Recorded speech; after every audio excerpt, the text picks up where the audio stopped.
Exactly what kind of elastic should you use for face mask? I will tell you the two types of elastic and exactly what I use and why. So this is the standard elastic that you'll see most people use. It is latex, and I purchased a roll, which I'll never use again probably. And it is usually 1/4 inch. Here's a piece, it's stretchy. And then this is 1/8 of an inch. So you'll see most people use either 1/8 inch or 1/4 inch. This was a piece of elastic that came off of an official N95 mask. Okay, and then the other type is the round elastic. This elastic you will find on the official surgical mask, and this is what I use. While the latex elastic does stretch, doesn't stretch as far, and I find that it hurts my ears, and some people are allergic. I must be allergic because my ears burn all the time, and then it also can be hot. So I am not going to use that and put that aside. So this is what I use. For that same piece, you'll see that it stretches really far and it's soft. When you wear this round elastic on your ears, you don't even know that the elastic is there. And as far as I know, most people aren't allergic to this. It's very sturdy. And I'll show you a mask that I've put it on. Here's one of my masks. This pattern is slightly different than what some people make. I don't make the pleated or the N95. I'm not really good at pleats for some reason, and N95 seems to really be just too much for the average person. I think that's great for medical personnel, but for the average person who doesn't wear an N95 mask and need a cover, this suffices. It's got a dart here for the nose and a dart at the chin.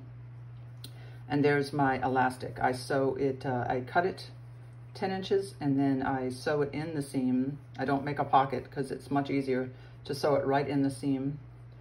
And then I put my bead adjuster on there. If you watched my previous video, you notice that I use a bead adjuster. I showed you how to use pony beads, but I find that these black rubber adjusters work better because I was finding that some of the beads were breaking in the dryer. So these are good. They're rubber, they don't break. And there's my elastic. Even though it looks really small, it stretches really far. And when you put the bead adjuster on there, I always put a knot because it will slide off the end.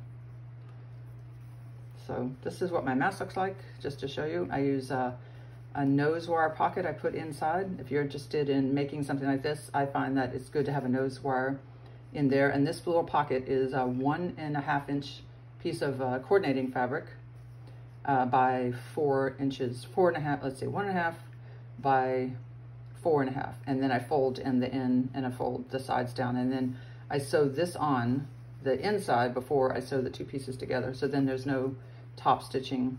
So you can't even tell that there's a nose wire pocket. I have, it has a removable nose wire, and these, I'm gonna show you these real quick since we're talking about them.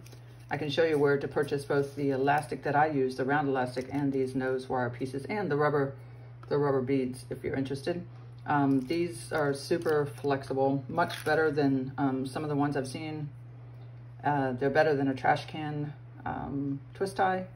And on the back, they have this removable piece of covering. So this is actually tape in there, which I don't use. I just slide it right in the pocket. But they fold really easy and they shape really easy. So these are the ones I suggest, as well as the elastic. I suggest the round elastic. Here's what it looks like in black. This is a child's mask I made. Cute little trucks and the nose wire pocket to match. And then there is the elastic in black. So this just is to show you the two types of elastic and why I use the round elastic. And let me know if you have any questions.